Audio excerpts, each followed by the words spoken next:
अस्सलाम वालेकुम dear listeners, welcome from Tayyaba Zahid. आप लोग देख रहे हैं functional English GE 105 collection number 1 and 2 के ऊपर वोकैबुलरी बिल्डिंग वाला टॉपिक। तो हम बात कर रहे थे वोकैबुलरी बिल्डिंग की। उसके लिए मैंने आपको वोकैबुलरी बिल्डिंग की डेफिनेशन बताई, कुछ स्ट्रेटजीज बताई। उसके बाद हमने कुछ कॉन्टेक्चुअल क्लूज के ऊपर डिस्कशन की, सिनोनिम्स पे बात की, एंटोनिम्स पे बात की। तो आज की वीडियो का टॉपिक है synonyms and antonyms as context clues.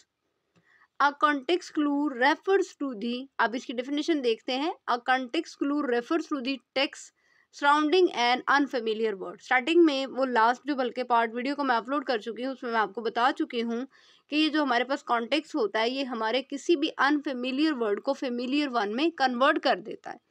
जो इर्द गिर्द के अल्फाज होते हैं वो हमें मायने बता देते हैं अनफेमिलियर वर्ड के।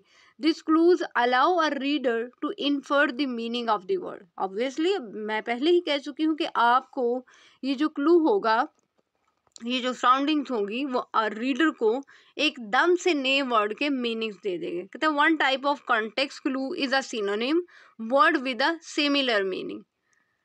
He is very egocentric, one of the most selfish people I have ever met। देखिए यहाँ पे हमने कहा कि बाजुकात ये हम जो कंटेक्चुअल क्लू होता है, ये बाजुकात इसकी हम एक किसी अनफेमिलियर वर्ड के मीनिंग उसके सिनोनिम से निकाल लेते हैं। इगोसेंट्रिक आपको पता है ये सिनोनिम ही है सेल्फिश का। सेल्फिश हो या फिर इगोसेंट्रिक।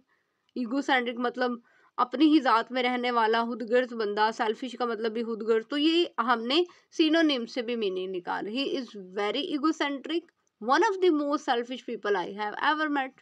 ओके, तो इस तरह की ये कुछ एग्जाम्पल्स हैं। आप इन एग्जाम्पल्स को देख लीजिएगा। एग्जाम्पल नंबर 2 को भी देख लें। हर story was fabricated, every word of it was completely made up.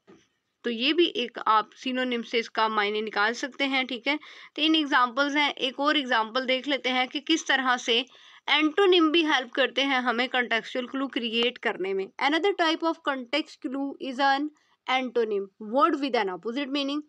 Antonyms किस तरह से करते हैं, इसकी एक एग्जाम्पल देखते हैं। He was oppose to the idea although his best friend was completely supportive of it। अब देखें, he was oppose to the idea. Oppose मतलब कि वो मेरे आइडिया के बिल्कुल खिलाफ था। although उसका जो दोस्त था कंप्लीटली सपोर्टिव ऑफ इट, वो इस फैसले के हक में था। अब देखिए ये हमने कहाँ से ये कंटेक्चुअल क्लू बना लिया, अपोजिट से, अपोजिट वर्ड से। ये एक ही सेम सेंटेंस था, इसके अंदर एक हमारे पास वर्ड था और उसके सेंटेंस के एक पोर्शन में एक वर्ड यूज किया गया और दूसरे पोर्शन में उसका अपोजिट वर्ड रख दिया गया है। तो इस तरह से भी हम मीनिंग को इन्फर कर सकते हैं। इसके लिए भी 3 एग्जाम्पल्स हैं, आप इन 3 एग्जाम्पल्स को देख लीजिएगा। अब एक लास्ट पॉइंट है हमारे पास, इडियोमेटिक एक्सप्रेशंस। हमने सिनोनिम्स के थ्रू भी वोकैबुलरी को इन्हांस कर लिया। जो वर्ड्स थे अनफेमिलियर वर्ड्स थे उनको फेमिलियर वर्ड में कन्वर्ट कर दिया, एंटोनिम से भी कर दिया। अब हम बात करने लगे हैं इडियोमेटिक एक्सप्रेशंस की। These idiomatic expressions add flavor and interest to the language। देखिए यहाँ पे ये भी स्टॉप करके आपको थोड़ा बता दूं, ये जो idiomatic expressions होते हैं ना, एक बात को आप सिंपल वे से करते हैं तो उस बात में उस तरह का ज़्यादा टेस्ट नहीं आता। लेकिन अगर उसी बात को आप idiomatic expressions में, मतलब कि आप बात का अंदाज चेंज करके बात करें, तो आपकी बात में, जिसे कहते हैं ना वजन बन जाना, आपकी बात में वजन बन जाता है, आपकी बात के अंदर एक टेस्ट ऐड हो जाता है, एक फ्लेवर आ जाता है। और जो पढ़ने वाले लोग हैं वो भी आपके टेक्स्ट की तरफ इंटरेस्टेड होते हैं। Interestful language but can be confusing for non native speakers.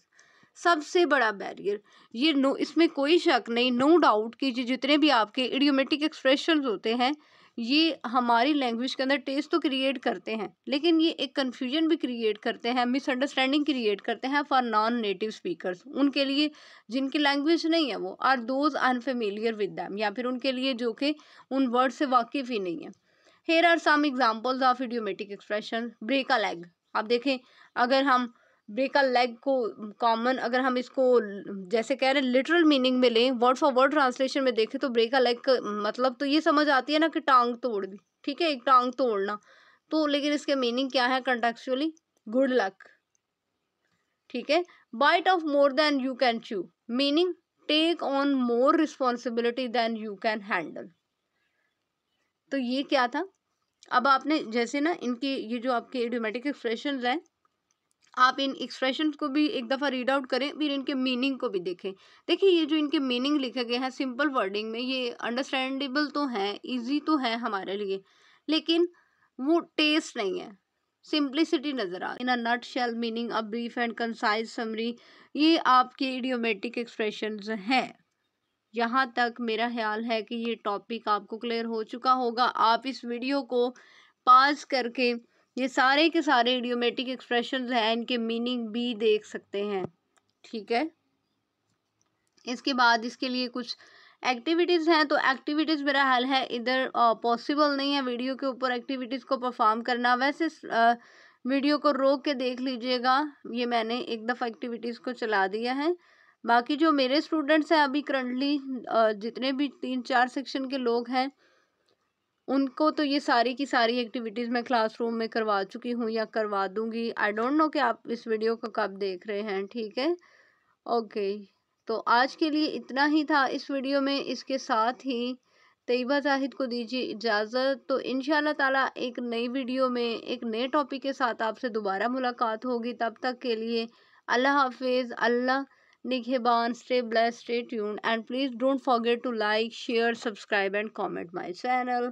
आज की इस वीडियो में आपका लेक्चर नंबर 1 एंड 2 एंड हो चुका है। अल्लाह हाफिज़।